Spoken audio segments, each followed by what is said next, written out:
It'd be Coffeezilla versus Logan Paul. I guess the situation got worse now. Jesus Christ. I didn't even think they were still going at it. Well, the internet anarchist is gonna go ahead and let us know about it. Logan Paul has officially exposed his true motives for suing Coffeezilla, and in doing so, severely crippled his chances of winning the defamation lawsuit. Oh, he's been trying to sue Coffeezilla for what? The crypto scam of the zoo crypto shit that was supposed to be a game as well. Zilla will pay one way or another, I'll make sure of it, just to make his life difficult. Bro, you're a billionaire.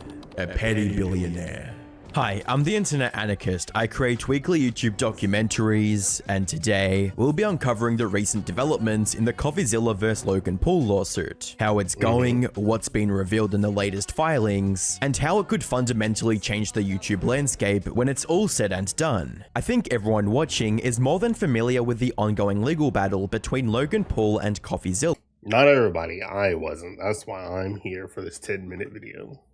However, if you're not all caught up, here's a super brief overview of what's going on. Almost 2 years after Coffeezilla released a 3-part documentary covering the infamous CryptoZoo project that cost users millions, Logan went through with his initial it was about the crypto. See, I knew it was about the fucking CryptoZoo. threats of legal action and filed a lawsuit against Coffeezilla, reading, as a direct and proximate result of the publication of the false and defamatory January 5th, 2024 YouTube video, Paul has suffered damages including injury to reputation, embarrassment, humiliation, emotional distress, and economic damages. Man, get the fuck out of here.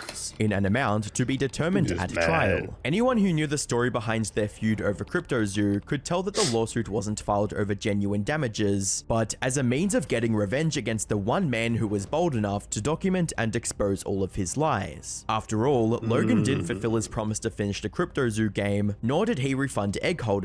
And to make matters even worse, he was facing a class action lawsuit spearheaded by attorney Tom over the project. Going after Coffeezilla with a defamation lawsuit over factual events could suggest that Logan wanted to either make an example of him, silence him, bankrupt him with legal fees, or all three. While all these factors are at play, examining the case files not only reveals a much more sinister plan from Logan, but also a game-changing move from Coffeezilla that could potentially demolish the lawsuit. To fully understand the lawsuit's progression, we have to know the underlying processes both parties have to go through by law. They include 1. Pleadings, 2. Discovery, 3. Motions, 4. Trial, and 5. Appeals if necessary. For the sake of this video, we'll only be focusing on the discovery process and the motions filed in the case. Regarding discovery, Logan and Coffeezilla are required by the courts to hand over relevant documents, media, and recordings that could help prove or disprove the basis of the lawsuit. To prevent certain private or sensitive information from getting leaked to the public, both parties in the lawsuit agreed to a joint confidentiality order. This means that no matter how damaging the information they find out about Logan,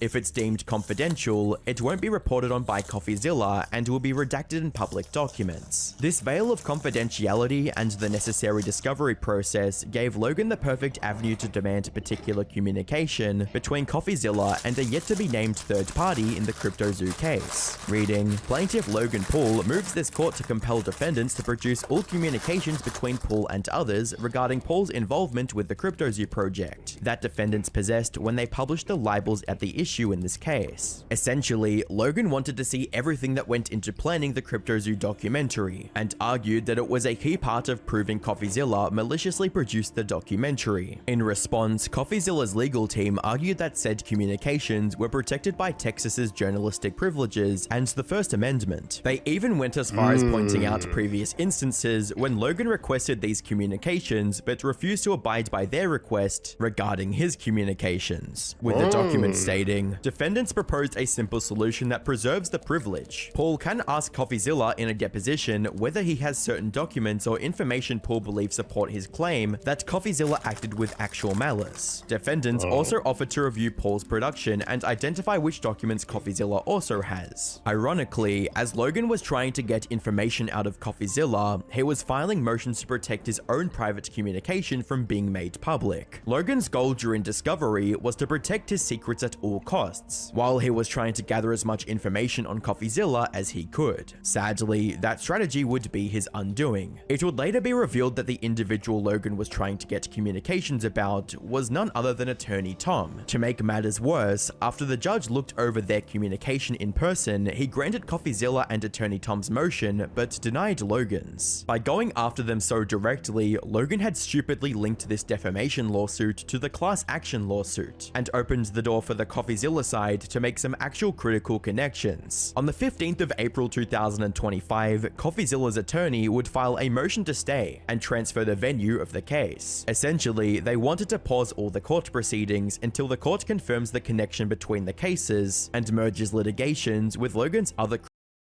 CryptoZoo lawsuit. Their reasoning for bringing forth this motion were threefold. One, to make the litigation more efficient due to the overlap in the premise and evidence of both cases. Two, Logan was using the lawsuit not to gain compensation, but as a way to punish Coffeezilla. And three, Logan was trying to use the defamation case to obtain information about the other pending lawsuits. With the Yeah, that makes about sense.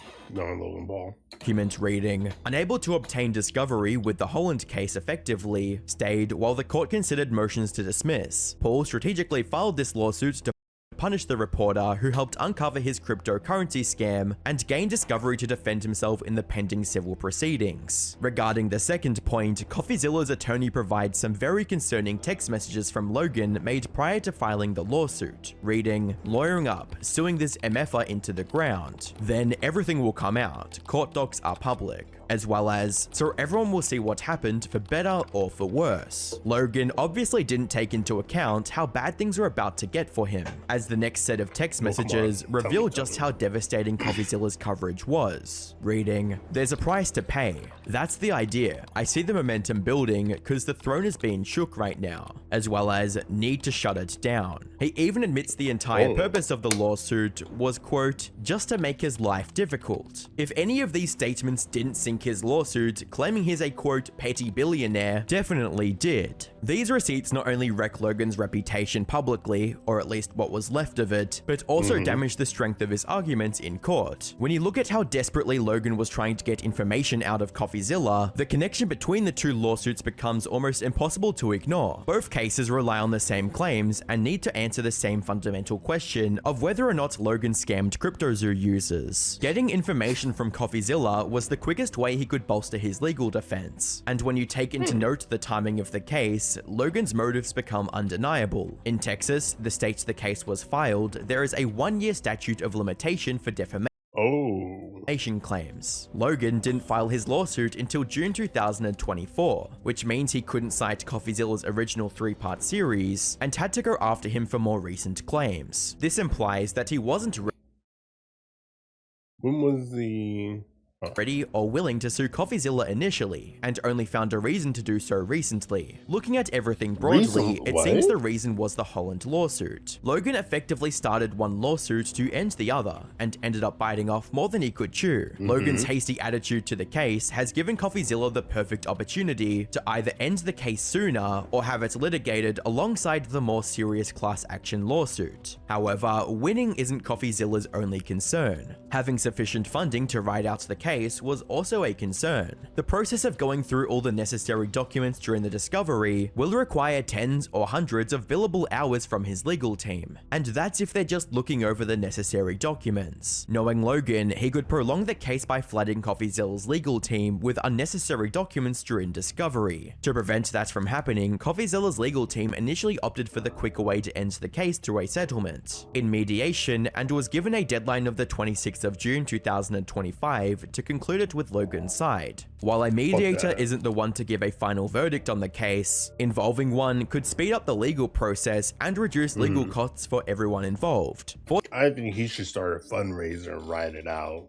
Fuck Logan. Fortunately, Coffeezilla's side was a more effective way to conclude the case, and one could only hope the judge agrees with them. It goes without saying, but every step of the legal process is expensive, and the more steps Logan adds to the process, the worse it gets for Coffeezilla. At some point, you wonder if Logan is even trying to win the case, or instead going for a game of trying to drain Coffeezilla's bank account. Prolonging the case not only keeps Coffeezilla from reporting about him, but also hurts his biggest critic financially. If Coffeezilla loses or is bankrupted by legal fees, Logan and other crypto scammers would become even more of a problem, and have more confidence to take advantage of their fans. On the other hand, if Coffeezilla wins, his victory wouldn't just extend to the class action lawsuit, but to any journalist that reports on crypto scams. Influencers like Logan Paul would be held accountable, and fans that lost their money would be made whole. Reporting on a wealthier and more litigious influencer wouldn't be viewed as a possibly career-ending move, but as a necessary action. Not to mention the fact that this case will be cited in future lawsuits as case law, and will potentially protect other journalists who might face a similar weaponized lawsuit. Whichever way the case concludes, it will certainly cascade throughout the online world, and dictate how we handle such high-profile scams going forward. When Logan initially filed this lawsuit, he must have assumed it would be a walk in the park, but judging by his recent motion, I'm glad it's not. He needs to pay for the crimes he's committed. To keep his text messages confidential, it seems he's starting to regret it. With the document reading, it is apparent that those materials have no relevance to the motion or defendant's arguments, and instead were almost certainly filed for the sole and improper purpose of providing defendants with an excuse to advocate for their public disclosure in order to harm and embarrass plaintiff. Logan's ever-expanding ego led him to assume he could get away with robbing his fans and suing Coffeezilla. Unfortunately, that same ego blinded him to just how poorly planned his case was.